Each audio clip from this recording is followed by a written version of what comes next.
Welcome to the Boneyard with Steve Robertson. As always, I am your good friend and host, Steve Robertson. Coming to you on Thursday evening. This will serve as your Friday show. Got a busy day on Friday. We'll have got to go by and pick up my soccer credential as we begin the NCAA tournament. We're going to talk a little bit more about that later in the show. Get a chance to watch a little practice tomorrow. And then I will be at Maroon & Company from 2 to 5, signing books.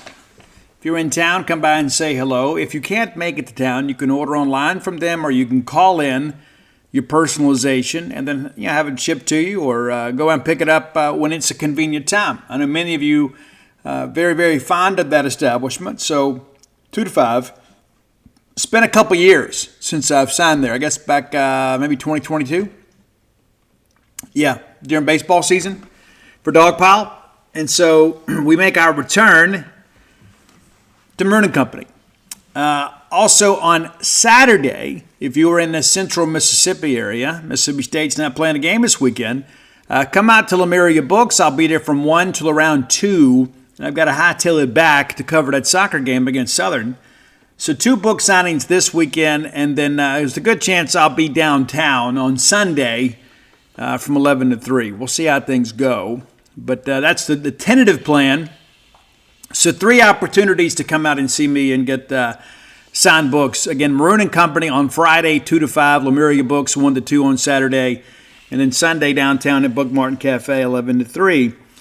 So come out and be a part of that too. And listen, we're starting to get a lot of inquiries too. The wife was on, WCBI this week. And really appreciate those fine folks having her on. And it was on Monday in honor of Veterans Day.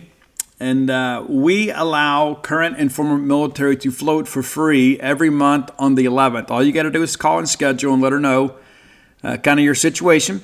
And we'll get you going. Won't charge anything. Won't even ask for a credit card, nothing like that. We just want to support our active and former military because we believe that to those who provide a tremendous service, there should be some benefits from that. We have a lot of people come back and they're not the same people. And so anything that we can do to bring some comfort to them, we want to do that. But a lot of people reaching out, and been a pretty busy week at the spa. And we got room for you, though. 662-268-7601. 662-268-7601. You can speak directly to my lovely wife.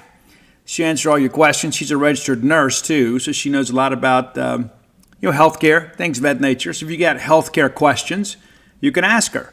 And if she doesn't have the answer, she'll get you an answer, or she'll tell you what to ask your doctor. But it's been a good run, and you need to come and be with us too.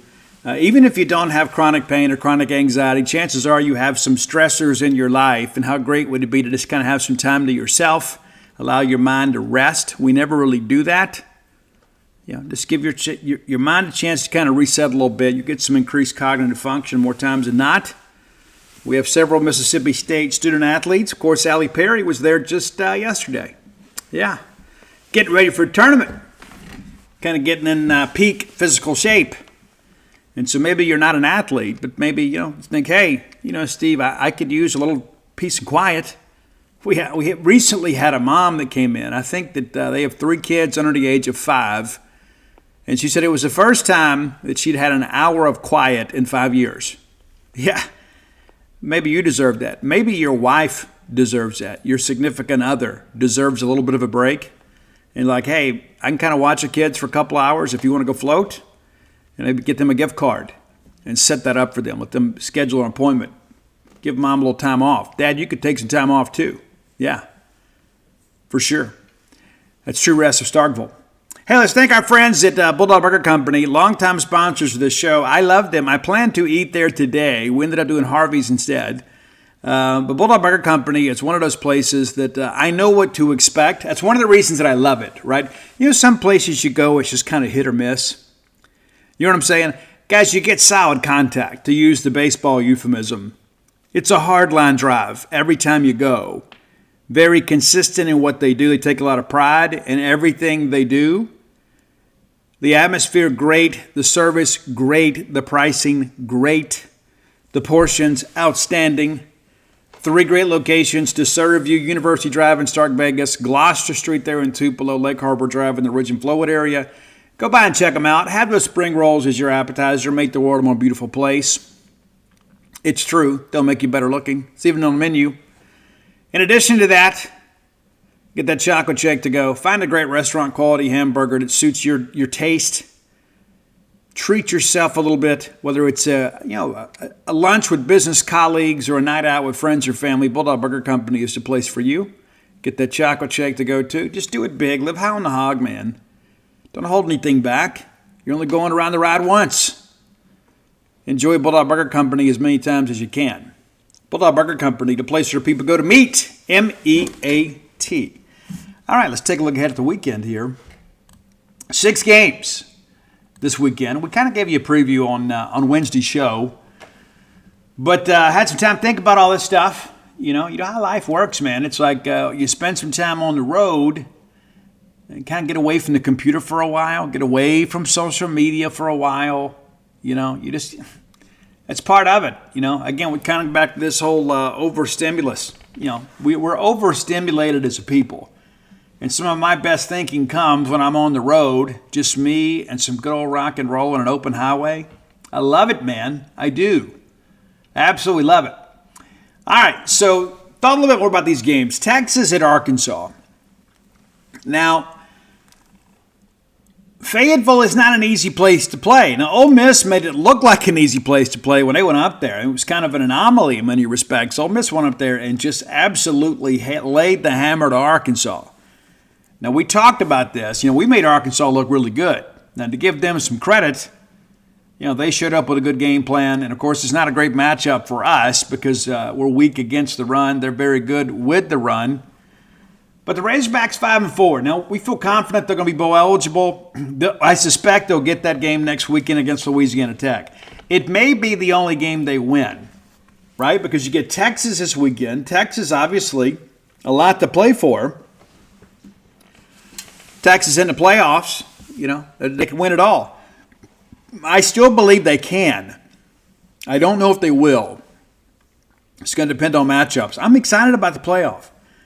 Arkansas, a lot to play for. Sam Pittman, of course, a lot of people have said, well, is 6-6 enough? The thing that I think about, and I thought Brandon Walker made a good point, and it kind of illustrates a point that I've made on the show before. It may be a very quiet offseason. And then Brandon takes it a step further and says, it may be a situation next year where you've got 40 jobs open. It's not just the SEC, but really in the Power 4. There's not expected to be a lot of vacancies this year. And so if you're Arkansas, do you start thinking, maybe this is the time for us to get out of this deal because of the fact next year it may be a coach's market, an agent's bonanza. They're like, hey, this year you don't have a lot of opportunities, but you get a chance to coach in the SEC. Maybe the only SEC job open, and so maybe the savvy move is to do it now. Let's say they go 6-6 and lose a bowl game, and you're 6-7. Something to consider. I do think Arkansas will put up a fight against Texas. I don't think they win, but I'm going to pick Texas to win and Arkansas to cover. The line is currently 12 points. I think Texas wins this thing probably 10 points or so, right up against it. But I think Arkansas will try to shorten the game on them and limit possessions and try to keep the scoring down a little bit. In Arkansas, again, it always feels like at home in that first half that they really come out with some juice, ready to play. Not to mention kind of an historic matchup. Been a while since Texas and Arkansas, got together in a regular season game. And we'll look up a little history here while we're together. But that's part of the deal too, right? I mean, those old school Arkansas fans, they don't like Texas, They used to be in a conference together. They know that Texas used to run the world.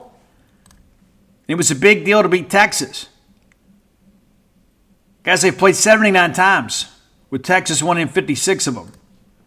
So, regular opponents. The last time they played was a non-conference affair, 2021. In Fayetteville, Arkansas won that game 40-21. The last regular season meeting before that was in Austin, Texas in 2008. The Longhorns win 52-10. The two met in a 2014 Texas Bowl, though, and Arkansas won 31-7. So the Razorbacks currently with a 2-game winning streak over the Longhorns. And that's awfully interesting, And so, if you're Sam Pittman, you win this game and you beat Louisiana Tech, I think it removes all doubt.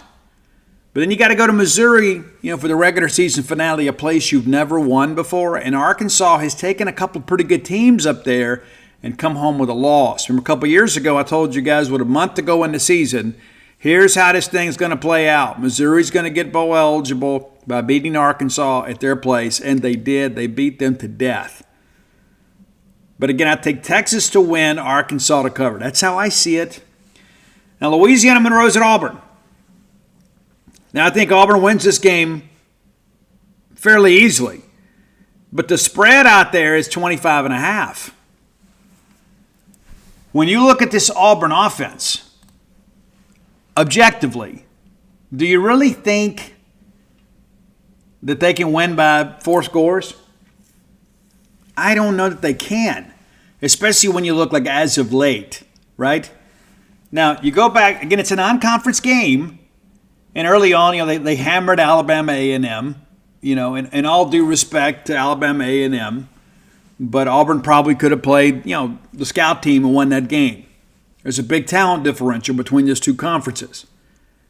All right, you lose at Cal, and then you put up 45 points against New Mexico, and you win 45-19. Can you do the math there? It's 26 points. So it would take a near season high in margin for Auburn to cover. And Auburn's quarterback situation has been an absolute disaster in conference play. You put up 14 against Arkansas and lose. You put up 21 against Oklahoma and lose. 13 against Georgia and lose. 17 against Missouri and lose. And then you kind of bounce back and put up 24 against Kentucky. And you win that game. And then just 7 points against Vanderbilt, which may have probably the best defense in the SEC that nobody's talking about. And so I think it's going to take a real effort for Auburn to cover. And as we've mentioned, Louisiana Monroe got off to a good start this year. They did. It's been a much different dynamic here as of late.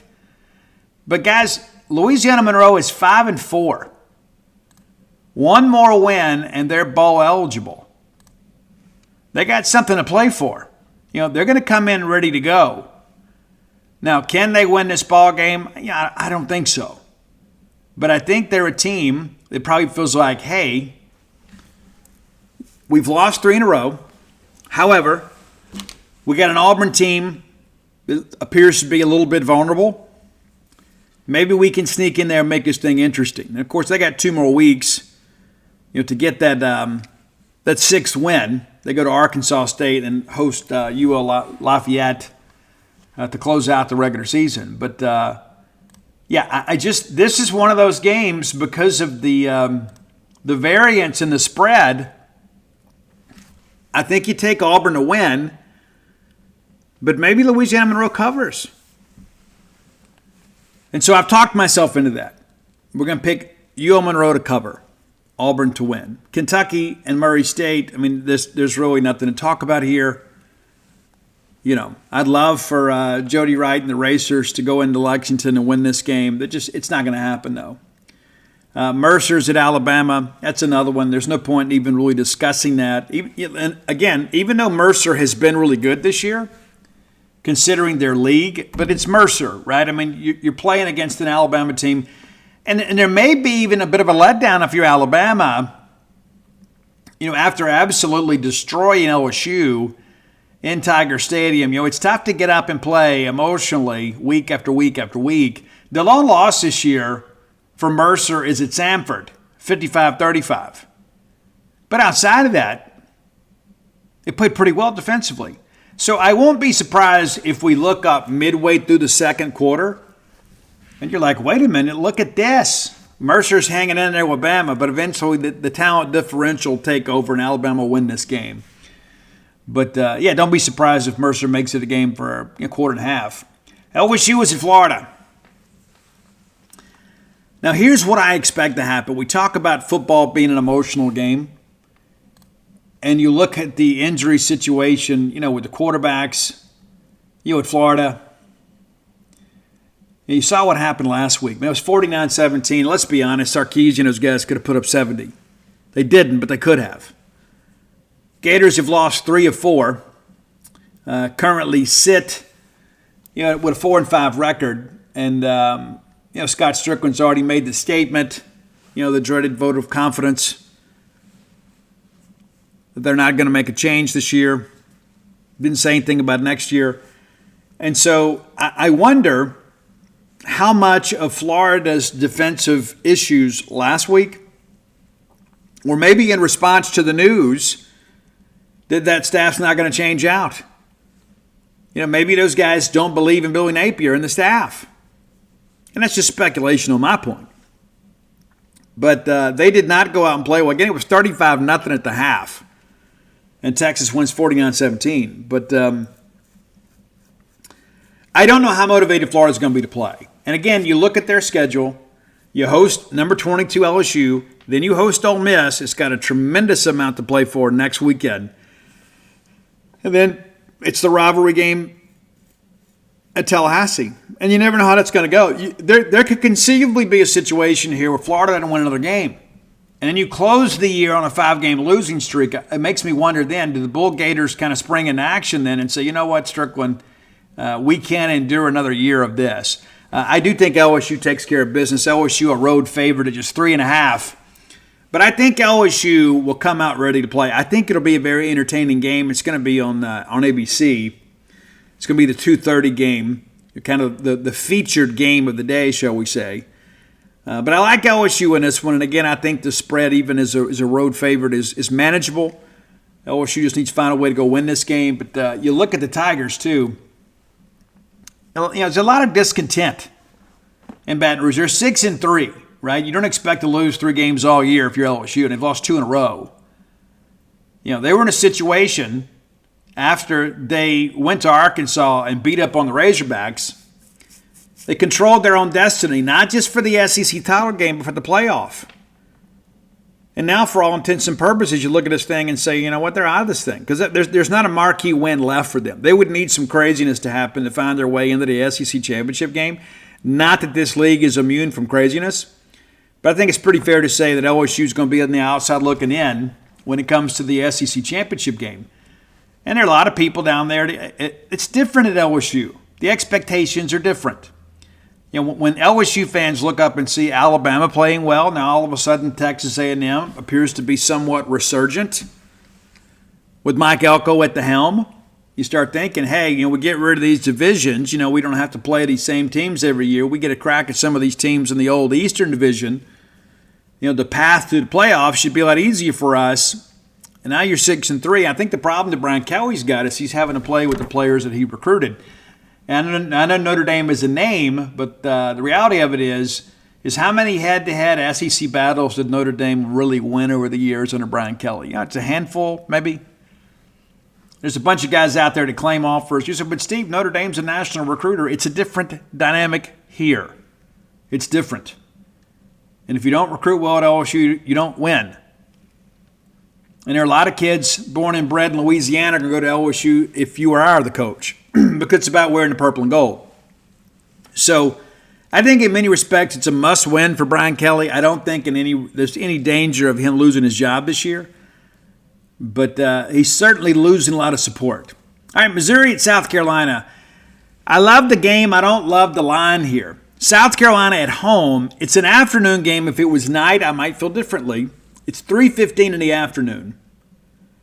And South Carolina is favored by 14. I really feel like Missouri is being disrespected here. And I get it. South Carolina has played pretty well as of late. Guys, the Missouri Tigers are 7-2. It's not like they're 5-4. They're 7-2 and a 2-touchdown dog at South Carolina. And granted, since the weather has changed, when we make the time change, all of a sudden South Carolina's found something. But Missouri's 7-2. Their losses are to number 25 Texas A&M on the road in College Station, and then to Alabama in Tuscaloosa. There are a lot of good football programs. A lot of great football programs are going to go to Tuscaloosa and lose. And so, again, this is another road game, but you begin to kind of work this thing out here. And, of course, you had the win last week over Oklahoma. And you begin to wonder what Oklahoma's going to do in their situation. I think even with all of Oklahoma's money, you probably give it another year. But again, kind of like Arkansas, you start thinking about this. There's going to be some people out there. They're going to think about that. They're going to put some feelers out, talk to some agents, and find out that, hey, next year is probably going to be a wild coaching carousel. So maybe this is the smart move to make a move now. But I just think that Missouri will probably do enough to cover. We're going to take South Carolina to win, but I think Missouri covers.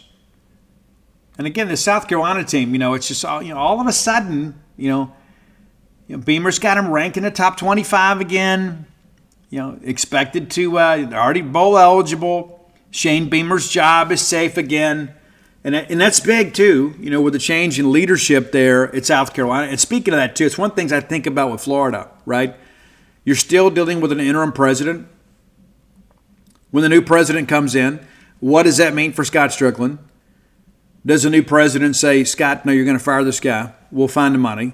Do they revamp the entire athletic department? When you look at what's happened in the Todd Golden situation, if you've read any of that stuff, the allegations in that are disgusting. I mean, you hope that's not true. And, of course, the way it's been painted in the media, it certainly sounds like there is an air of truth to some of this stuff. Don't know how far it went.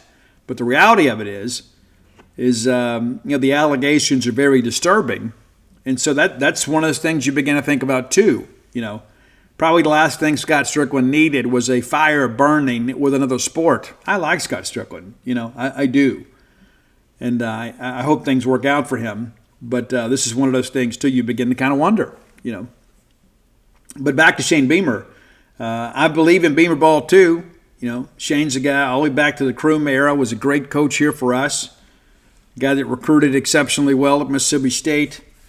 And probably got a head coaching job before he was ready, but he's made the most of it, And there were a lot of people this year that felt like Beamer was probably in trouble, including myself. And so now you're bowl eligible and you're playing for positioning, and you get Missouri coming in this weekend, and you're favored. Next weekend it's Wofford, so you feel like, hey, there's at least 7 wins out there, maybe 8, and then you close at Clemson. And the way Clemson has played as of late, you begin to wonder how bought in are those guys going to be in that rivalry game. I mean, so South Carolina, things kind of trending well for them right now. So, again, we'll take South Carolina to win the ball game, but Missouri to cover. On the Gene's page pick'ems, we just pick, covers. We don't pick wins. We just pick who's going to cover. And I picked Mizzou. All right, Tennessee at Georgia. The primetime game on ABC. Number 7, Tennessee at Georgia. After watching Tennessee last week, I think we would all agree this team, even at full health, might be a little overrated. And I understand there's been some chaos, and you got to think about records and things like that. But after watching Tennessee last week, do you think they're capable of winning a national championship? We've talked ourselves in these situations before, and I don't know that they are. I think Nico is not real, I don't know, what should we say? Nico's not maybe real durable.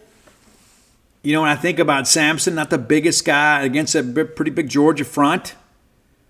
Are they going to be able to run the football? I mean, listen, let's be honest about this too. As much maligned as this Bulldog secondary has been, we paired up pretty well with those guys. You had the one play where Diego Brumfield just kind of mistimes a jump there, misplays the ball, and gets a 73-yard touchdown.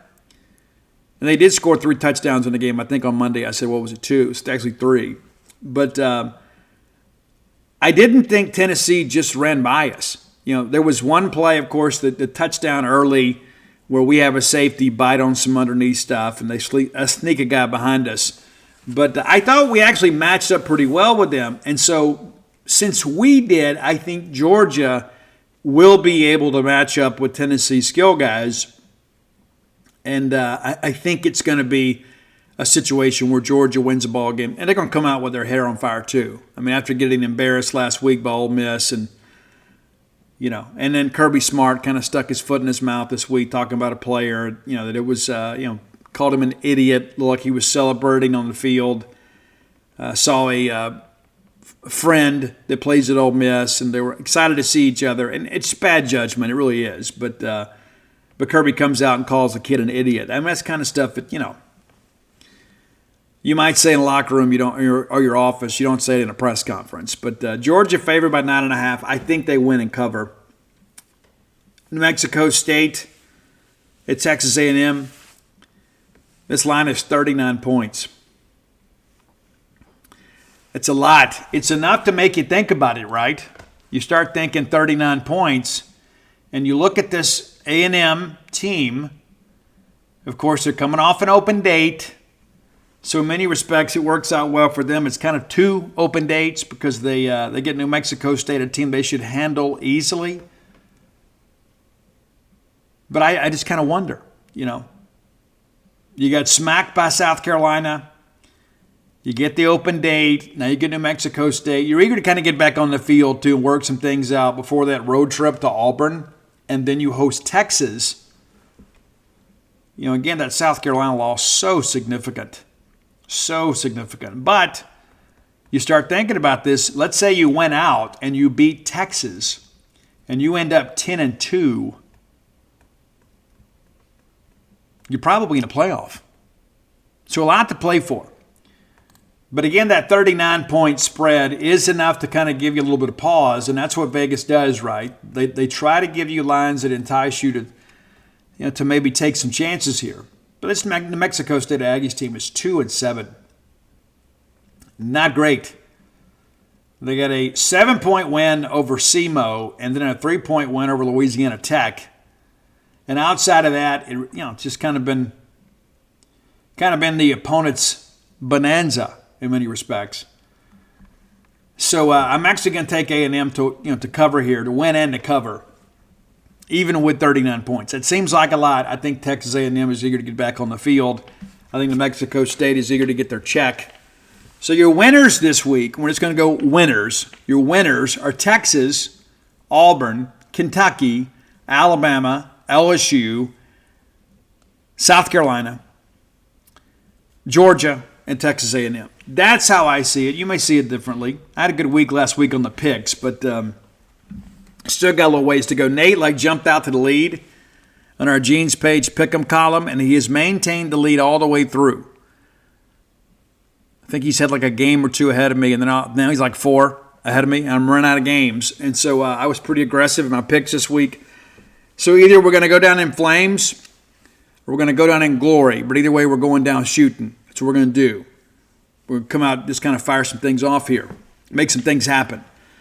That's how I feel about it. And, of course, Mississippi State not playing. And so if you're like me, I don't get a lot of chances to just enjoy college football, and I got a busy schedule this weekend.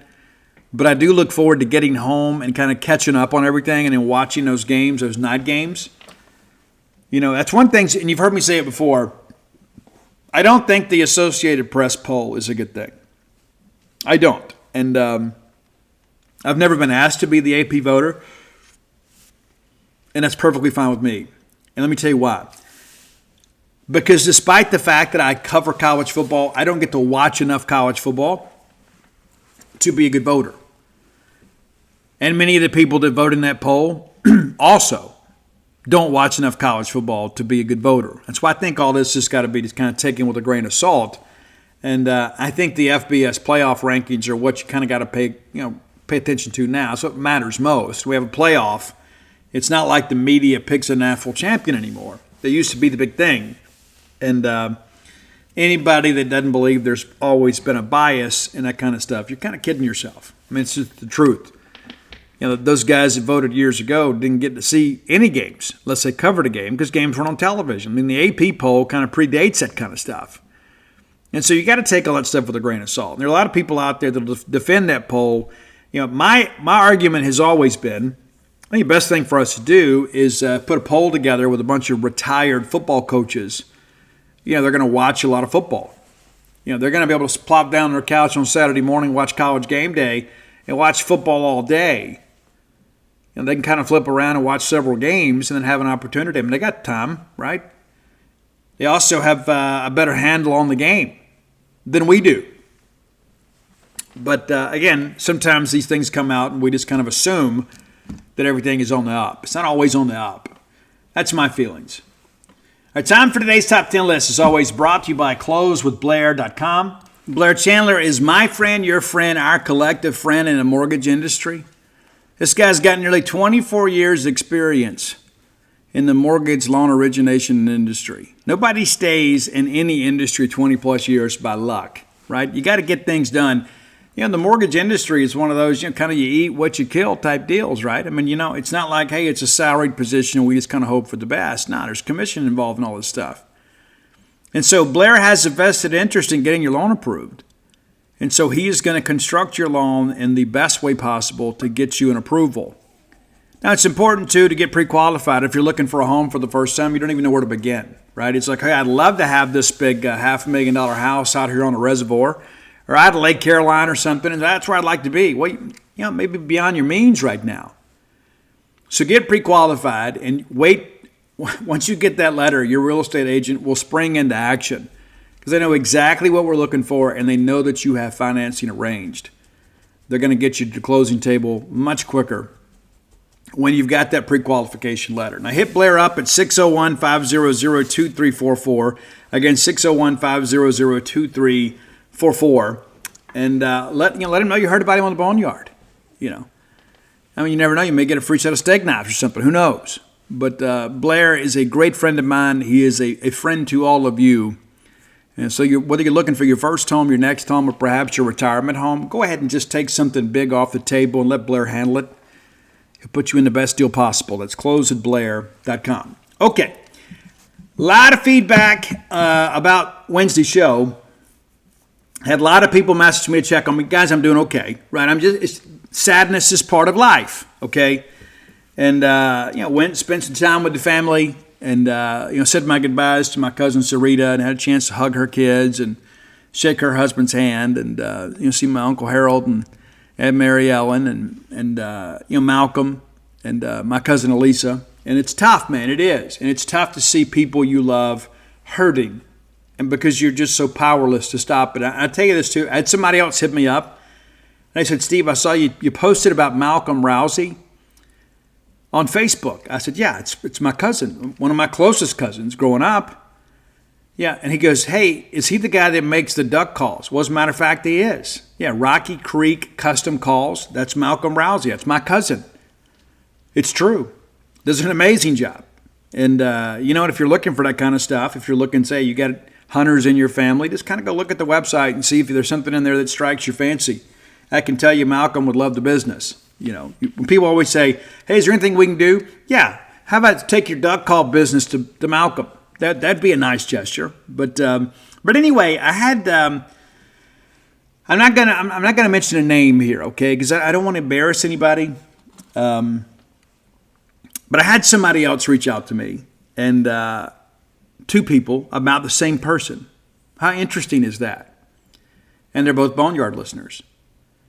One of them, it's a friend who listens to the show, has a friend who lost his dad recently, and he's having a very difficult time. As I'm scrolling through my messages, I also see a message from this man's wife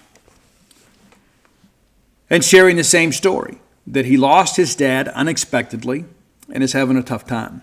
I lost my dad when he was just 57 years of age. And so I've got some experience with this. And so I put this top 10 list together for this man, this Boneyard listener. Again, I'm not going to mention his name. He may figure it out. And if he doesn't, that's fine too. But there may be some other people out there that are suffering with loss or suffering with depression or suffering with, something in life that it gets stuck in your gears, man. It's like you just can't get going again. And that's how it was for me when my dad died. I'm there for weeks, man. Like I was always late for work and stuff. Just for a couple of weeks there, I was just I couldn't get out of bed, and it's like one day I heard him. He's like, you got to get up and get going. You got to get up and get moving. And here's the thing that I know and I believe. And there are a lot of things in life that I got strong opinions about, and there are other things that I believe are profound truths of life. Here's what I know, is those that we lose would not want our lives to end when theirs did. They would not want us to just merely exist and just go through life. Yeah, they want to be remembered. Absolutely they do. But the last thing that somebody that we love, that we lose, would want is for us to go through life basically like a zombie, just existing, not having any quality of life. They would not want that for you.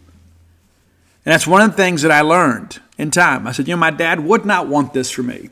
I had small kids at the time, and I knew that my dad would make himself present in my life in some way. And the thing that you worry about the most, and this is the thing nobody ever tells you, right? Until you lose a parent. Because when you lose a parent, it's like you've lost an engine. You know what I mean? It's like you just think you're going to sit there and spin. You've lost your direction in life. And you lose access to all that wisdom that only a parent can provide, right?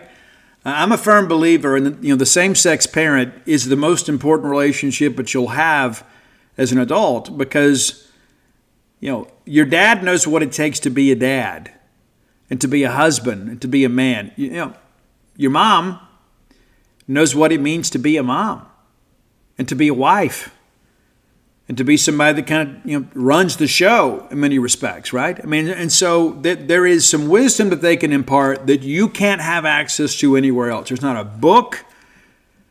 There's not a class. There's not a meme. There's nothing out there that can replace that. And there's some things that you may read that say, that sounds just like mama. That sounds just like daddy. It's true. But you lose access to all that wisdom. And you take that for granted when your parents are living, because how many times do you say, Dad, I've never had to deal with this tax issue, hey, I'm getting this car fixed, or they ripping me off. You lose the experience and all the lessons learned in a life well lived. And that, to me, short of losing the person itself, is the biggest loss of all. The guidance that your parents provide for you as you navigate through life. And you kind of got to figure it out for yourself, right? And I was very fortunate, man, after my dad died. I had some people kind of step up and kind of be my bonus dads. And, it's like, hey, if you ever need anything, you call me. And I did. I think about Bob, Tiger Dog from Batesville, Mississippi. Man, I bet he called me every day for probably 2 months. Just calling to check on you, man. Just kind of see what you're doing today. What's your plan today? What do you think about the ball game this weekend? Just to kind of get me back into the flow. And so to you, our Boneyard listener or listeners that may be struggling a little bit, this is for you, okay? It's songs of encouragement. And so I got a little something to say about all of them. And they're all very different. But number 10 is ELO's Mr. Blue Sky. Maybe you don't know that one that well. But when you hear it, you'll be like, oh, I know this song. And it's about, hey, Mr. Blue Sky, why'd you stay away so long? And this is the thing that I've learned through long-term recovery, right? Is that this too shall pass. Everything good, bad, and indifferent shall pass. And that's Bible, right? It talks about, to everything turn. The Byrds made that a big hit song during the Haight-Ashbury days. Everything in life changes. It's so interesting, too. You think nothing changes day to day, and you look back a year ago and everything's different, But the sun comes up. It does. So Mr. Blue Sky, number 10 from ELO. Number 9, U2's Beautiful Day. I'm not a huge U2 fan, but I've always enjoyed this song, because I'm a firm believer in this, is that there's so much that happens in life. And it's not about what happens to you, it's how you react to it. And you hear that, it's kind of a cliche. Guys, I have been lied about, conspired against, stabbed in the back. I've got people every single day that work against me. And so if I want to get down in the dumps and start feeling sorry for Steve, that's easy for me to do. It's just that about 360 days out of 365, I just choose not to. I'm not going to give people the satisfaction of that. But sometimes it does wear on you for a while. I'm human like everybody else.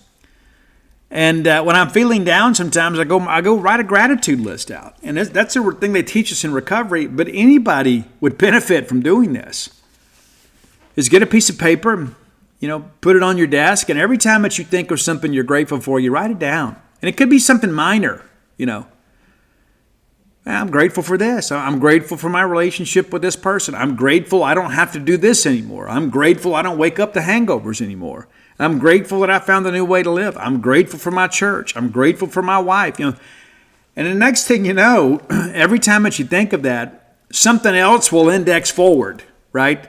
It's like maybe your mind only has like 2 or 3 in the chamber, and you get those things out, and something else will pop up. And next thing you know, you look at your piece of paper, and you're like, oh my gosh, look at all the things in my life that have value to me.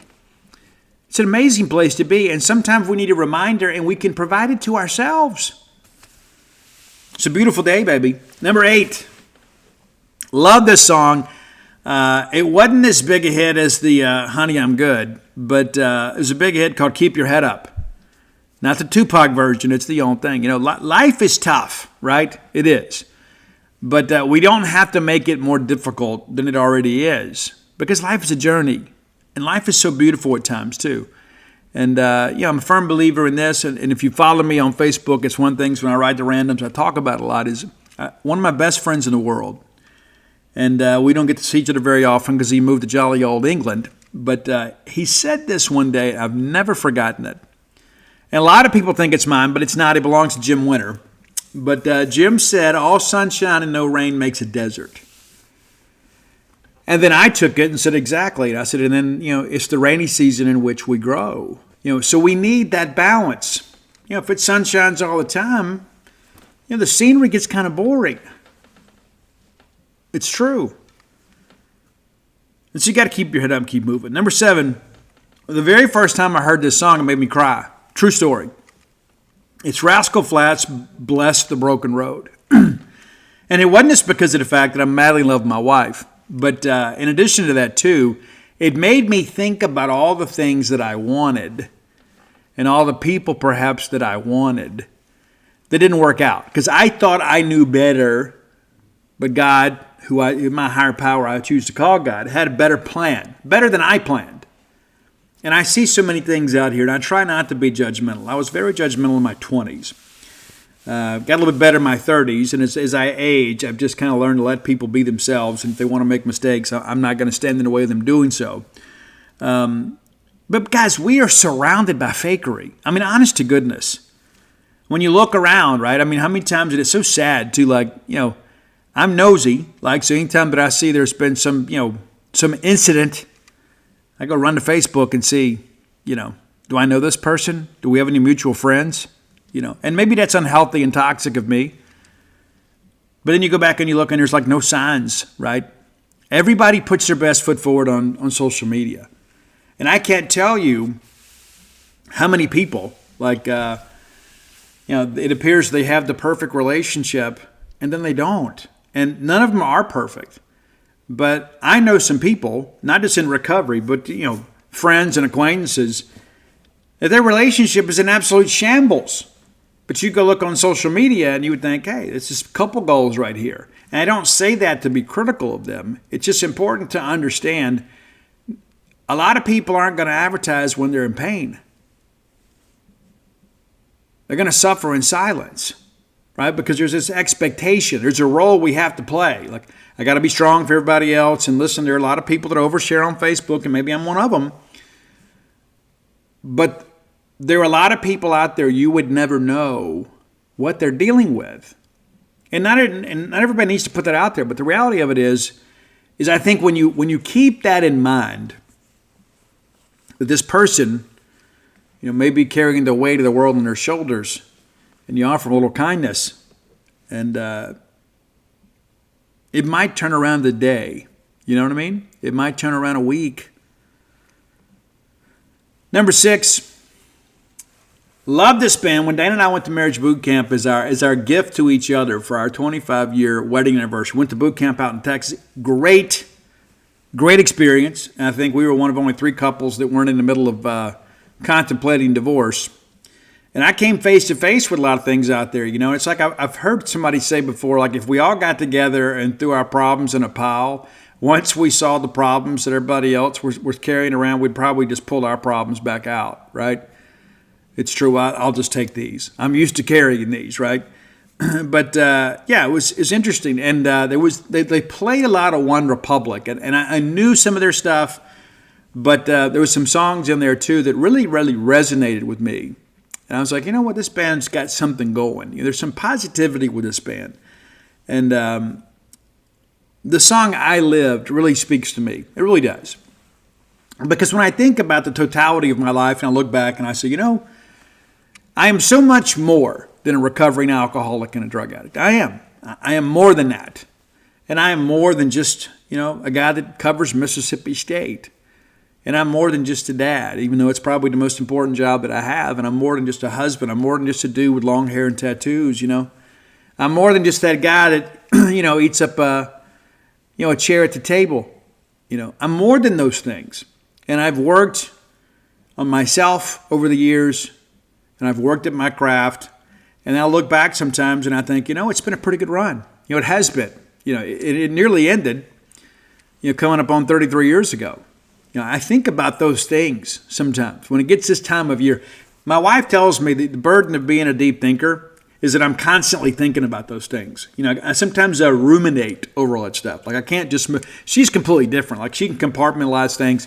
Like guys, she's even forgotten people she dated, right? Which maybe that says something for me. But I was like, you don't remember you dated this guy?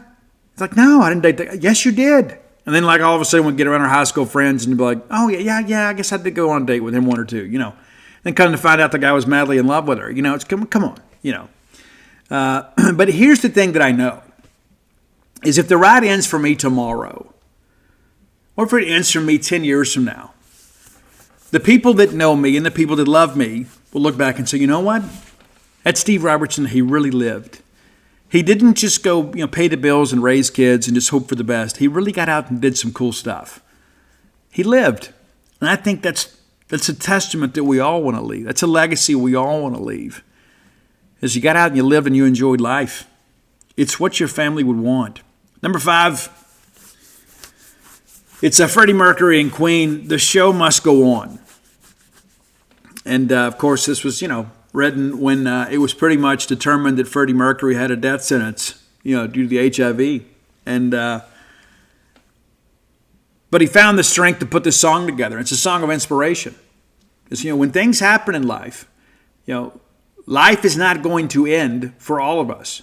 Those of us that kind of carry forward, we have to kind of embrace the fact that we have to soldier on without somebody we cared about. And that's not to say that somebody's going to come and take their place, but you will get other allies along the journey. But the show must go on. Number 4, and you knew it was coming at some point. And Nick Fitzgerald is advocating for the return of this song. It's Don't Stop Believing. A lot of people are like, hey, Steve, it's just bad. We're down 20 points. It's like Don't Stop Believing. Guys, is it any cornier than us playing the Eurythmics Little John mix? We're down 30 points, and we have Chris Jones did a little video. Let's go, fight to the end. And then, guys, it's just as corny. It's just as corny. If that's your rationale behind, hey, we shouldn't play this song because it just kind of seems silly. And I'm going to tell you this too. I'm so sick of people's feelings. Honest to goodness, right? Honest to goodness. We should never change anything because of somebody's feelings. Well, I think it's kind of silly. Well, you know what? Life sucks. Get a helmet. It's true. I'm not saying we got to bring Don't Stop Believing back, but I'm just going to tell you that playing the Eurythmics, everybody clap your hands, all the stuff that we played at baseball exclusively for a while, it's not any better. I love the song. It's an electric factory when the game is going on and we're rocking. But when we're down 30 points, I would be okay if they didn't play anything. That's just my honest opinion. All right, number 3, going back. It's Louis Armstrong's What a Wonderful Life. And I think to myself, what a wonderful life. It is one of those classic songs, and it's a song of gratitude. We talked about having a gratitude list. This is kind of along those lines. You think about all the things that are around you, all the miracles that are around you. And it's so easy to get caught up in our own nonsense, where we get so incredibly caught up in what we're feeling.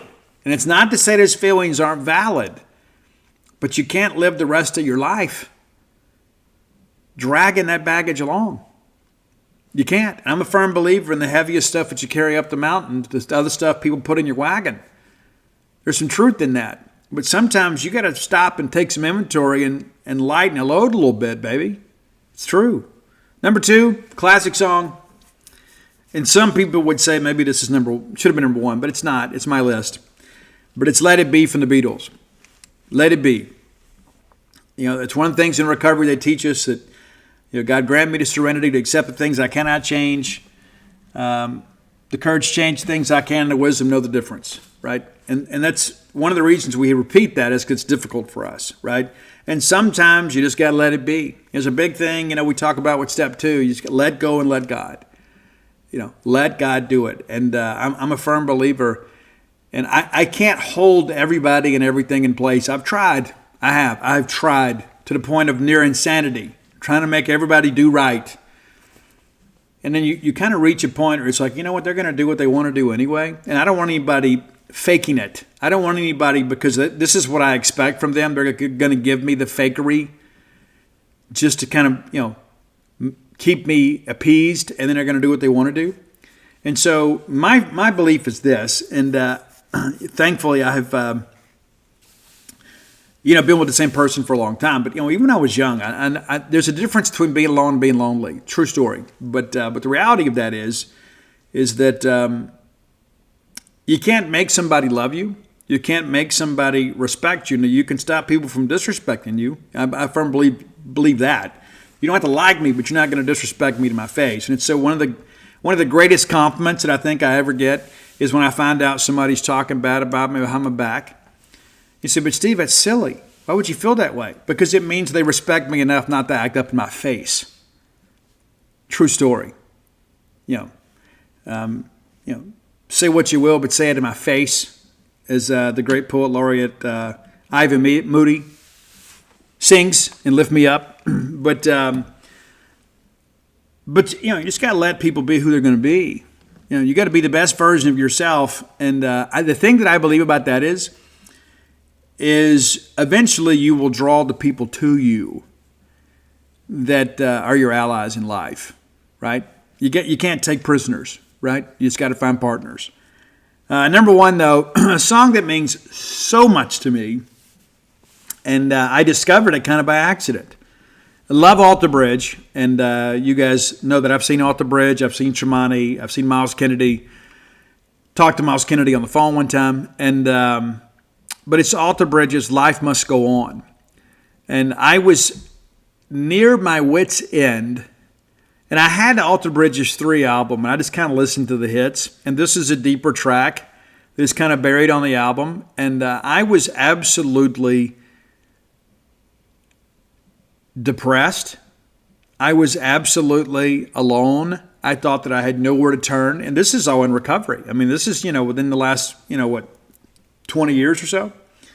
And and I'm driving around, not really paying attention to what's on the radio, and pulled up at a red light and just kind of got quiet for a second. And this song comes on, and the chorus comes on. And it just absolutely spoke to me. There's some songs in life that I think that are meant to be on the soundtrack of our lives, and we don't discover them until we need them.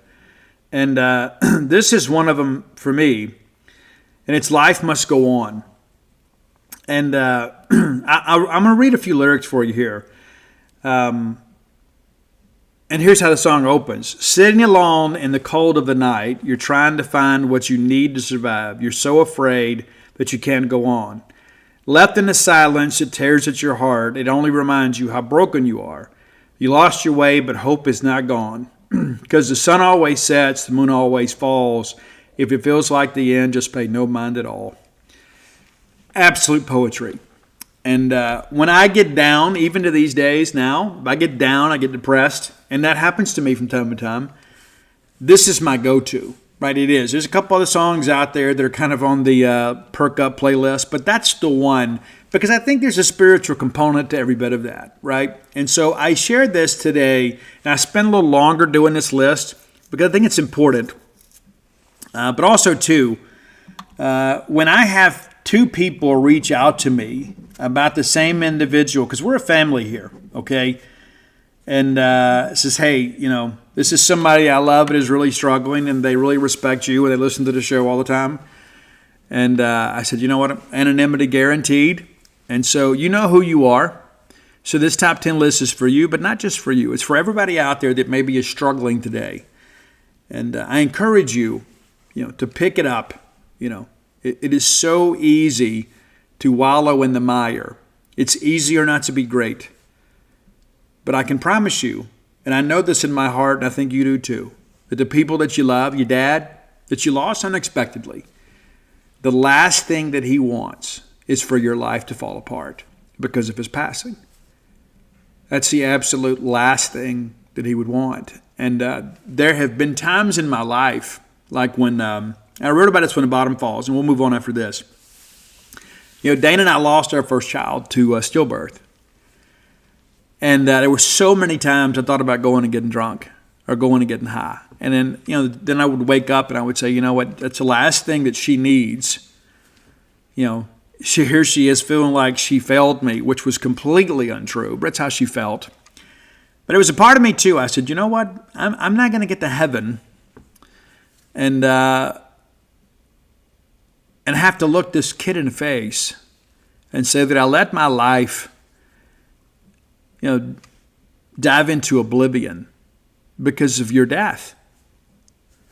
And I just felt like there was a spiritual component to that. And so every time that I would think about doing something silly or doing something self-destructive, I would think about my unborn child.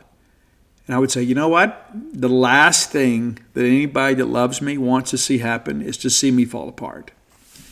It's true. I know this to be true, and you do too.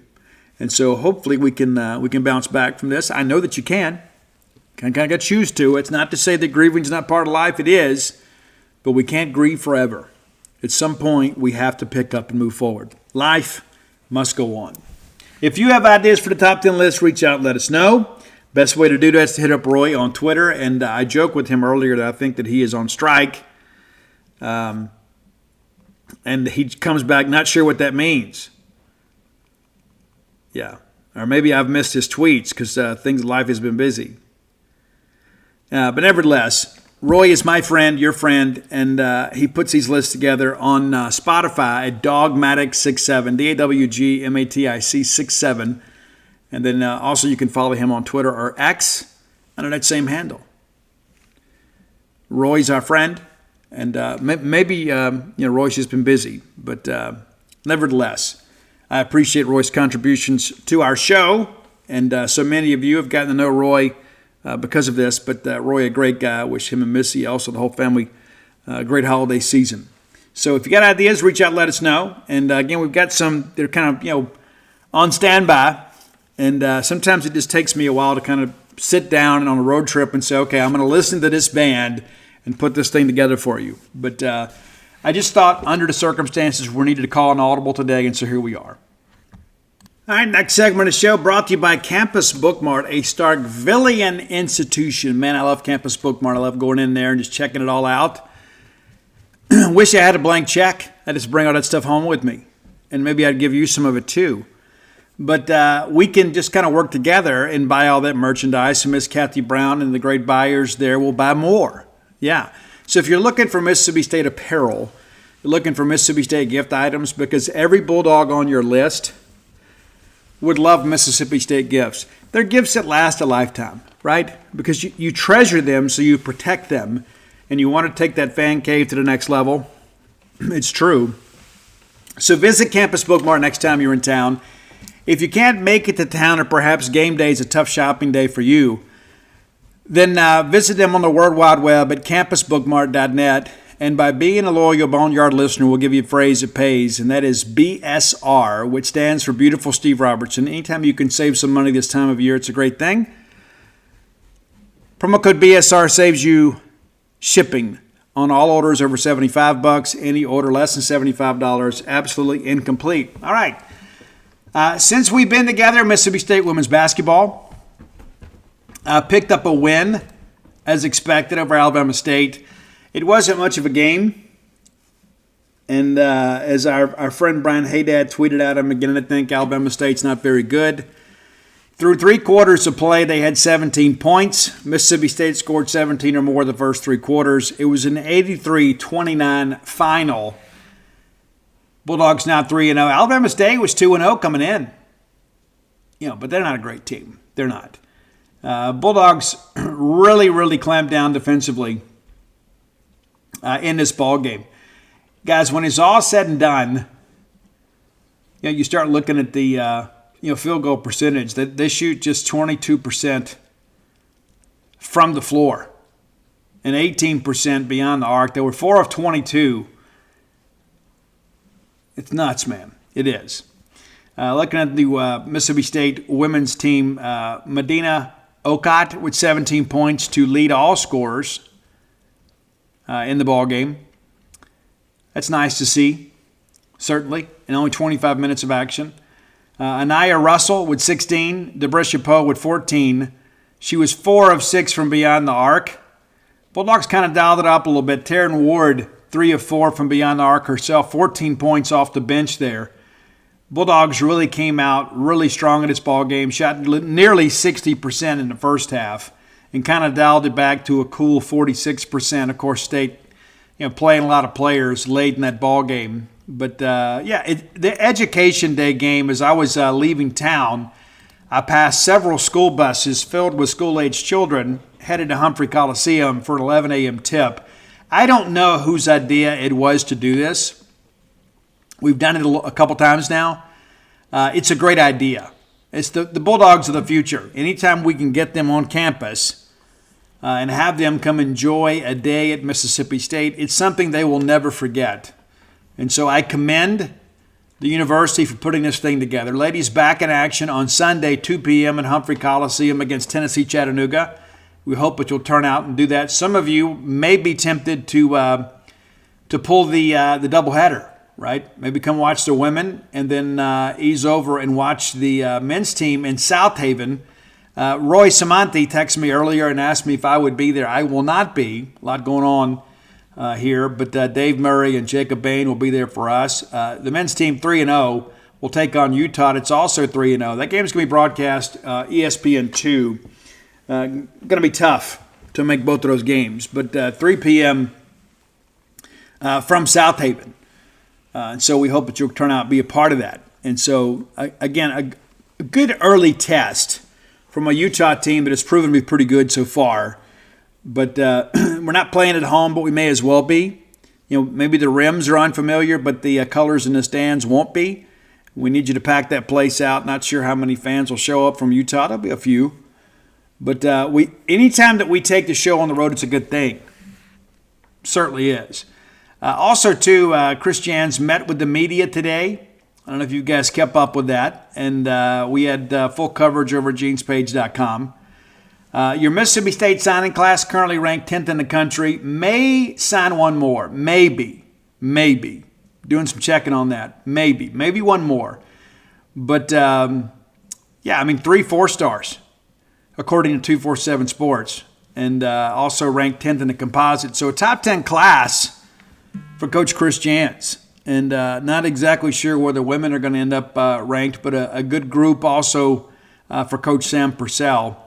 Let's take a swing over to baseball as Coach Chris Simonis and his staff bring in 12 signees for the signing period, and maybe 1 or 2 more. We'll see how things go.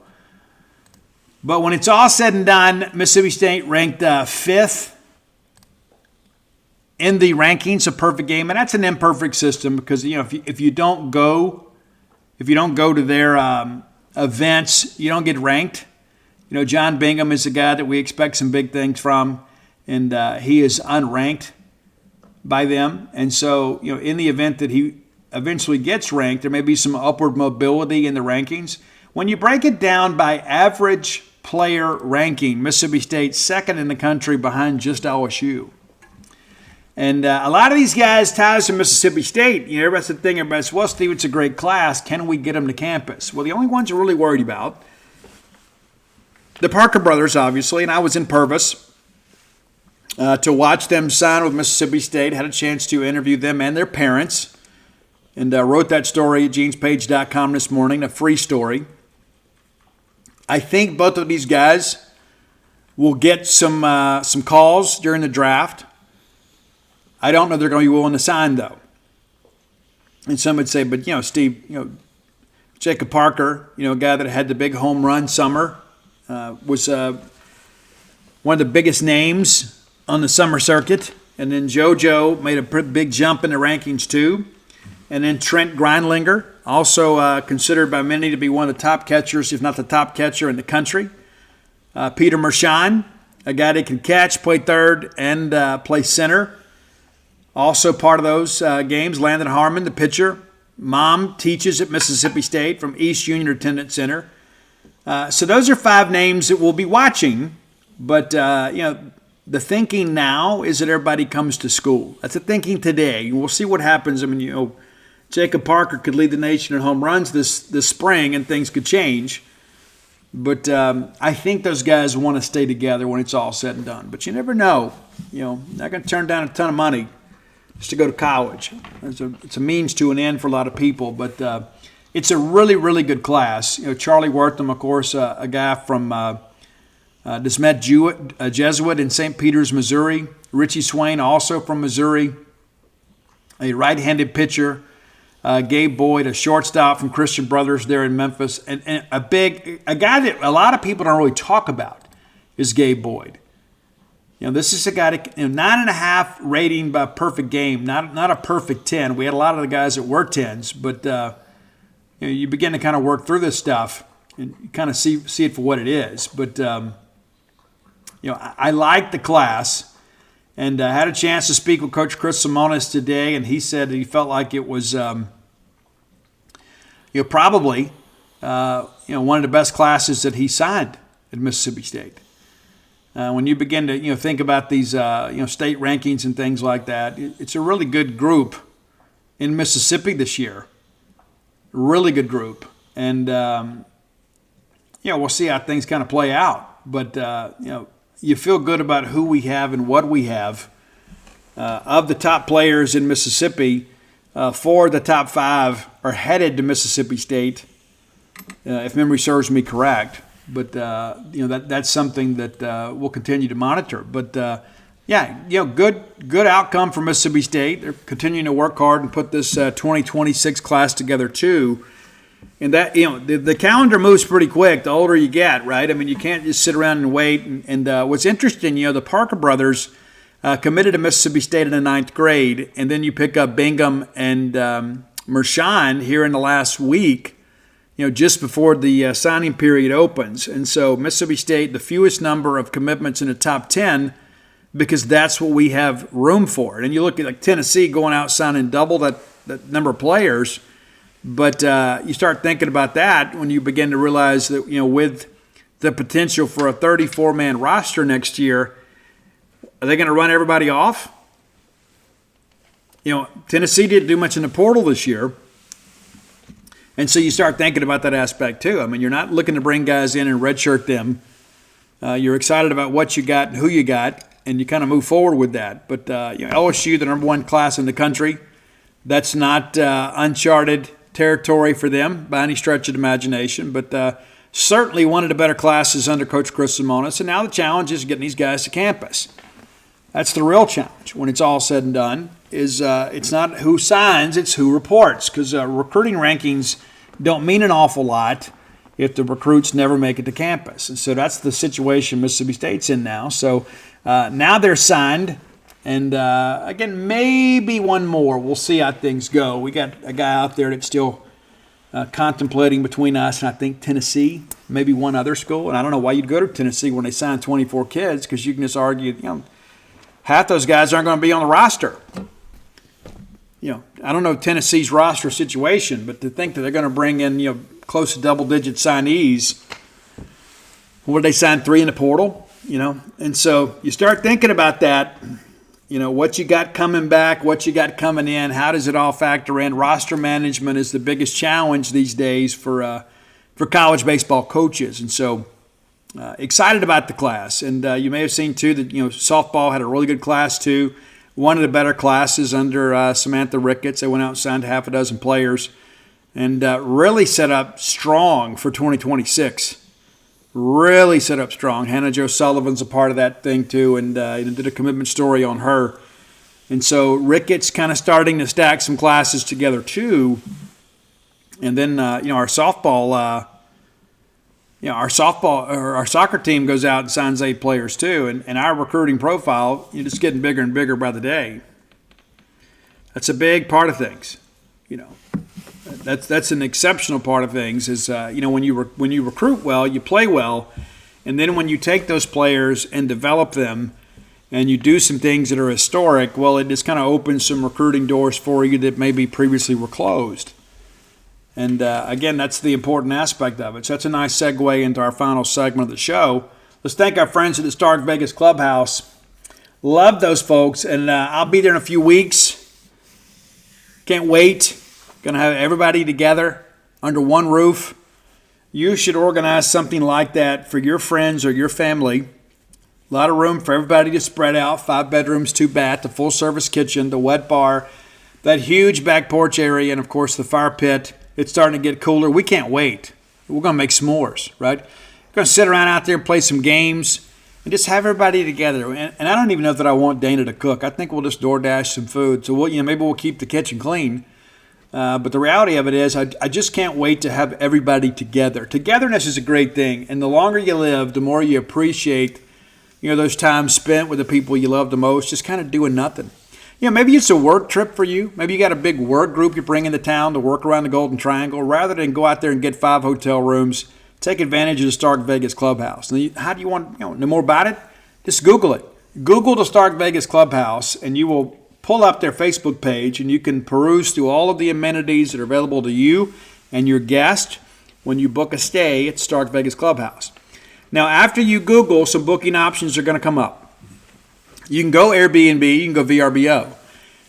If you want to save some money, though, book through the Evolve website and use promo code BSR10. BSR10 gets you 10% off your stay. And again, just by listening to this show, you're saving some money at the premier place to stay in the Golden Triangle, the Stark Vegas Clubhouse. Be sure and check it out today. All right, Saturday is going to be a busy day. As I mentioned, I will be at Marin & Company tomorrow, 2 to 5. And then we got to go cover a high school football game. Going to go see Camario Taylor in Noxubee County take on Jeff Davis County, and then not just Jeff personally, but and then we're going to head down to Jackson for that book signing at Lemuria. And again, that's 1 to 2 on Saturday in Jackson, Lemuria. If you can't make it, phone in your orders, and we'll get you taken care of. And you can come by and pick it up at a more opportune time. But if you need personalization outside of going out of the website, that's the way to go. If you live out of state, go to dutynoblebook.com and you can get those personalized. But nevertheless, I got to hustle back for a soccer game. We take on the Southern Jaguars, and saw some pictures earlier today, and really excited about what we're doing. Mississippi State does a great job hosting sporting events. But let's take a look at the Jaguars here. Again, this is, a game that Mississippi State should be able to handle. As I mentioned earlier in the week, 15 goals on the year for Southern, just 15. And that's in 20 games. And remember, they had the game against Alcorn that was canceled. So 9-9-2 in the regular season and 5-1-2 in SWAC play. But just 15 goals on the year. Scoring not a strong suit for the Jaguars. They have 145 shots total. They've given up 295. So this should be a game that we could get some separation and then maybe play some younger players. We've had some injuries here as of late too. Lost a couple of very important players in the last couple of weeks. And so we really don't want to have to absorb any more health concerns. So we want to get our ladies out of there healthy. Shots on goal, we talked about that. 78 of 145 for Southern have been on target. For the opponents, 142 of 295. So right around 50%, for both. I guess Southern is a little bit ahead. But when you're giving up twice as many shots on goal, the chances of you winning are traditionally not very good. 116 saves for the Jags and just 63 for their opponents. But when you don't put it on frame, it's difficult. Southern's a team, too, that's been hurt by fouls, whistled for fouls 197 times. They've only attempted 49 corner kicks. They've allowed 89. They've allowed 4 PKs, and 2 of them were successful. And just one, that's them offensively, and just 1 for their opponents. And you would think a team that fouls that often would have more. Gifty Tor, number 18, is started in 18 of 20 games and played significant minutes for the Jaguar side. You begin to kind of work through this. Just 4 goals. And again, this is a team that hadn't scored a lot of goals this year, just 15, and 4 of them from one player. And then Ayanna Bailey Williams has 3. Only 3 players on the Southern roster have more than 1 goal on the year, and the rest of it's just kind of spread out fairly evenly.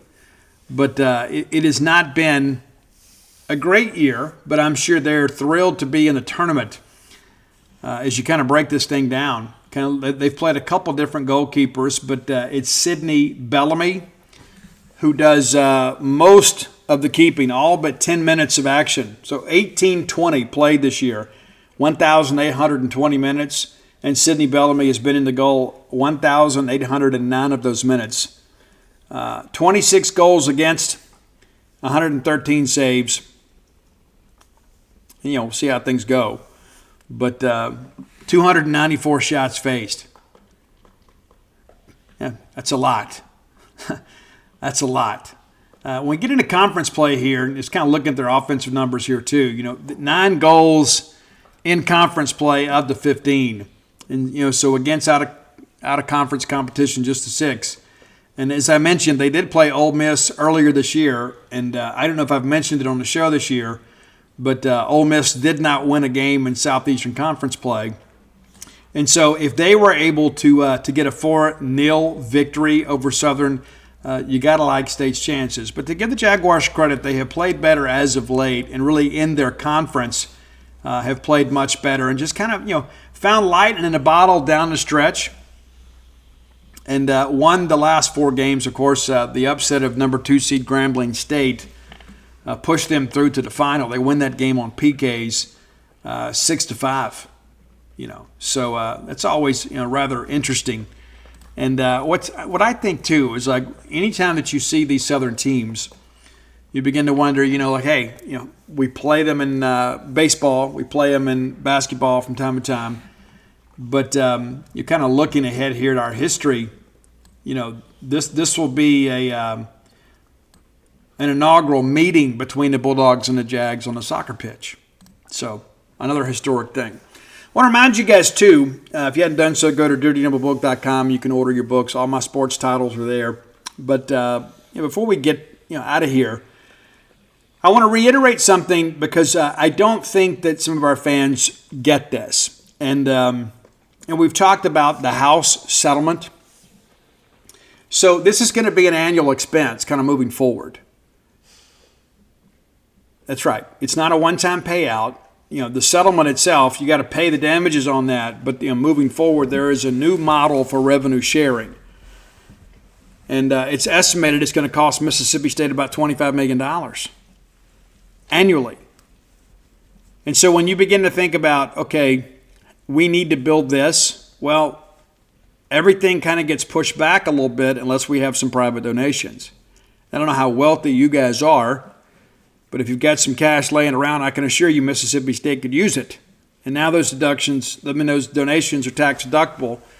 It's not a Bulldog Initiative type thing. You can give to the Excellence Fund. But I say that because I think there is, maybe a little bit of blissful ignorance about this. I'm not here to carry water for anybody. But I also understand this, that I have been in business my entire life, and many of you have as well. And when you start seeing budget cuts, and there will be budget cuts at Mississippi State and around the conference and around the country, you've had some people at times that maybe have lived a little high on the hog. Things are going to change. And there may be some people that aren't here anymore. That's just the way life works. You think about how many people it takes to kind of run the circus. And so if you have some people that perhaps are not essential, you could see some changes. And I'm not trying to raise the alarm here or suggest that there's going to be massive cuts. I don't expect that. But, we can't continue to do business as we've done business and expect to get the same return. And right now, some would argue, Steve, we're not getting much return on our investment into football. That doesn't mean we should cut back on football.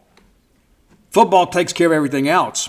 We have to take care of football, right? And there will be some budget cuts there. But there are a lot of fixed expenses that go along with running a Southeastern Conference football program, And when Jeff Lebby got here, we did a lot of things, to kind of improve the day-to-day experience for our student athletes. And, maybe we went a little bit overboard. Who knows? That's for somebody else to judge. But, we did a lot of things just to kind of, hey, Jeff, what do you need? Do you think to be successful? And so we went out and made those things happen, But getting some word around the conference that there's some people out there, especially in non-revenue producing sports, that are seeing their budget change a lot. And I'm told, for most people, it's not, life or game changing. For some people, it could be. And so when you think about that aspect of it, when you're kind of, and you hate to use the phrase, you're kind of trimming the fat, but that's kind of where we are. It's like you begin to think about how many people do we need to bring on the road, to facilitate a football game. Well, the more the merrier, right? And also, too, the more expensive. And so that's an aspect you got to think about. How many people do we need to bring in for baseball? That's a weekend event, right? You go on the road. How many people should go on the university's dime? And that's one of those decisions that Zach Summer, those guys have to make. Is like, okay, hey, we can allocate X number of $100 or X number of $1,000 for travel, and that means some people may have to bunk together, right? Maybe you have roommates, and that's how it used to be, And then eventually, we begin to have all these, windfalls from the SEC, and all of a sudden everybody got their own room. So that's part of the deal. And so, when I sat down with Zach Selman, he mentioned, maybe 2028 before we have a football-only IPF. And, when Mike Leach was here, he was like, hey, I don't need a new IPF. I'm not going to use the one we have. So, no, I don't need a new one. Now, I think we do need a new one, and I think it's probably something we should have done anyway, just because of the fact that recruits see these things. They want to make sure that you're committed to football. And that was one thing that Dan Mullen used to say, is that there were a lot of people that came to Mississippi State. They were pleasantly surprised by our facilities. And a lot of that is this ESPN TV money deal. We were able to kind of change some things and really change the perception of Mississippi State. And, one of the things that I commend Zach Selman and his team for is the SEAL Center has never looked better. You walk down those hallways, it looks like a big-time football environment. It does. We moved in and we got comfortable. And we didn't really detail it out. And that was like, hey, that's our plan. And then next thing you know, we make a change in the athletic department. And then next thing you know, we made a couple changes. When Leach got there, we kind of started detailing things out a little bit more. We have kind of completed that now. It looks completely different, and it's a lot more functional. Many of you remember we used to go into the dining hall there at SEAL. We introduced some coaches there at SEAL and in the multi-purpose room. Well, now that room is a little more constricted because we've added some nutrition stations in there. There's a little less room to kind of move and operate around, so it's not necessarily conducive for us to bring the public in for those events. And so, again, we've done some things that maybe you guys haven't seen to kind of improve the quality of life of our student athletes And that has to come first. Now, that understood, we got to take care of our fans too. We can't have, a lot of these situations where, we're not giving people a reason to come to football games. We're not giving people a reason to come to Humphrey Coliseum. And I think what we do pregame at basketball is tremendous. I think it's really, really nice. Done a really good job with the things there, and I commend Zach Selman, of course, for, hey, once we got settled with the renovations, we kind of figured out there were some things we could do to make some of that space a little more functional, and much of it to kind of create some revenue, and that's the name of the game these days. And so I shared that kind of as a parting shot because it is very, very important to understand that this house settlement thing is not a one-time payment, that we're just going to write a check for $25 million and then go back to doing what we've always done. That's just not the case, And as I mentioned recently, I was discussing this with a member on our administrative team. And I said, it used to be we would just say, well, one of the 5 families will take care of this. George Bryan will write a check, or Mickey Holloman will write a check, and people will just take care of this stuff. Well, 5 families is not enough anymore. It's not. No matter how generous they are, how financially well off they are, it's not enough anymore. There's so much we have to keep up with, and I think about the soccer program, right? I mean, you see what's happening, and all of a sudden people have kind of got excited about this, and it's like, hey, we don't need to lose Coach Armstrong, and I agree. And he loves it here. His wife loves it here. The quality of life in Starkville is tremendous. But now he is the coach of the year in the SEC, and I'm sure that he'll get some votes for National Coach of the Year as well. You don't think somebody's going to come calling? The MSU soccer complex hasn't been named. So maybe you begin to think about that aspect of it. Maybe you're a person that, hey, we've got some money we've been sitting on for a while, and maybe it's a naming rights opportunity. Maybe you reach out and say, hey, my grandfather played at Mississippi State. My grandmother played at Mississippi State. My family has loved Mississippi State forever. So we'd like to give a gift and maybe commemorate our family member for the naming rights to that soccer stadium. Not saying all that money's got to go to soccer, but it might be some incentive for you to get. How cool would it be to bring your kids and say, hey, let's go up there and see Grandpa's place. Those are things that I think about. There are opportunities for you to get involved. And, maybe you don't have the financial resources to do something like that, to get your name on a building. But you do have an opportunity to kind of be a part of something special at Mississippi State. And I can tell you Mississippi State needs us. And I commend Brandon Walker, my friend. He is going to be bringing back the More Cowbell podcast, and he does a million things up there, and so I don't know how often he'll do it, but he says that every dime that he makes off that podcast will go directly to Mississippi State's Excellence Fund to help an NIL. And some people would say, oh, it's kind of silly or whatever. The way that I look at it, I appreciate Brandon stepping up and kind of taking a leadership role here and saying, hey, I'm a Mississippi State guy, and this is an opportunity for me to contribute some funds directly to Mississippi State to help Mississippi State athletics. So it's good to see Brandon kind of giving back. And I don't know what your feelings are about Brandon, but I love Brandon.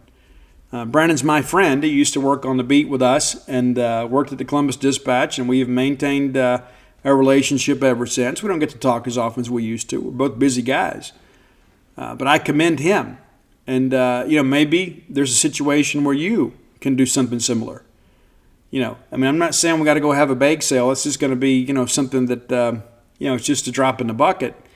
But the bucket's getting bigger, and there's more and more ladles pulling out of it. So anything that we can get, we're happy to get. So bully for Brandon for jumping out there and saying, hey, here's what we're going to do. And, of course, his podcast will be a lot different than mine and certainly different from Brian and Robbie's. But, I think it's a good thing. And so that's one of the things that you begin to consider, when you got Brandon, the guy that now has a national platform, is a Mississippi State guy that's kind of taken the brand national, and now he's giving back to Mississippi State. And so that's something to consider as you kind of move forward too. because it is going to take all of us. We are living in historic times right now, and the challenges that are facing Mississippi State are somewhat historic. They truly are. And I wrote about a lot of things in The Dude, but I don't think that anybody has ever encountered an evolving landscape quite like what Zach Selman and his team are dealing with now. And so they need your support, and listen, it's okay to be critical sometimes, right? Because it all comes from a good place. But I don't know where the criticism is going to get us if we don't communicate it in the right methodology. Does that make sense? And so if you got ideas, reach out, let them know. But I would encourage you to get involved and stay involved. That's it for today. We'll be back on Monday, and of course, open date for the Bulldogs. And so hopefully we're recapping a very chaotic weekend in college football.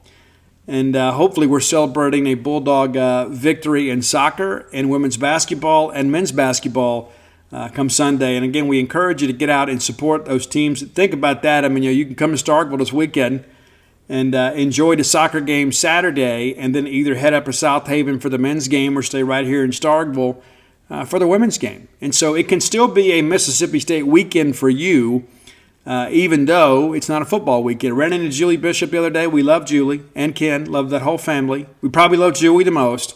Saw Julie, and she was so excited to come to the soccer selection show.